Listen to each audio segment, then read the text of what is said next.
Je suis Marguerite Kisimba, la vice-présidente de l'association PACJ, Programme d'aide communautaire pour la jeunesse. Je suis CPP, donc la chargée des pratiques professionnelles à l'Institut supérieur d'Impueto basé à Kilwa. Je suis aussi la vice-présidente du commissariat de paix et sécurité au sein du Forum national de la jeunesse. Oui, ce qui m'a motivée à m'engager dans cette lutte, c'est par rapport à ce que j'ai observé autour de moi. J'ai remarqué d'abord la jeune fille. La jeune fille n'était pas prise en considération. Vous allez remarquer dans une famille où il y a des hommes, il y a des garçons et des filles, mais on privilégie beaucoup plus les garçons pour étudier.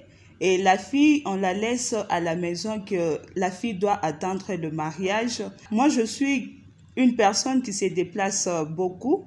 Nous étions dans des territoires. Là, nous avons remarqué que dans des comités de village, les femmes ne figuraient pas. Les femmes étaient là seulement pour préparer, par exemple, pour le chef du village. Mon plus grand souhait, je me rêve d'ici, si c'est moins de 5 ans, d'ici 10 ans, que la femme puisse retrouver sa place dans la communauté, être considérée à sa juste valeur. Prenons l'exemple de la femme rurale, que la femme aussi figure dans le comité local de développement dans leur territoire, dans leur communauté, que la femme, j'aimerais assez que nous puissions avoir même une présidente de la République, ça me fera énormément plaisir. Et pour l'autonomisation de la femme, j'aimerais que la femme puisse créer des activités génératrices de revenus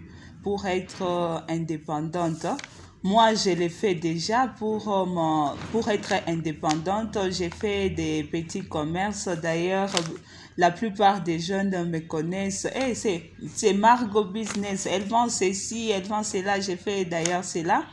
À part le commerce, je suis aussi dans l'agriculture. Donc, il n'y a pas de sous-métiers. Nous voulons cette parité, nous voulons cette parité de 50-50. Ça ne va pas provenir du ciel. C'est par rapport au travail que nous allons faire dans notre communauté, dans notre province, ainsi que dans notre pays. Donc, nous voulons cette méritocratie, que la femme s'élève, que la femme travaille, qu'elle soit autonome aussi financièrement. Je demande aussi aux partis politiques œuvrant dans notre pays et aussi dans notre chère province du Haut-Katanga de bien tenir compte de la représentativité de la femme lors de l'élaboration de leur liste de candidats. Nous sommes capables de diriger, nous sommes capables d'apporter des pistes de solutions pour le développement de notre province.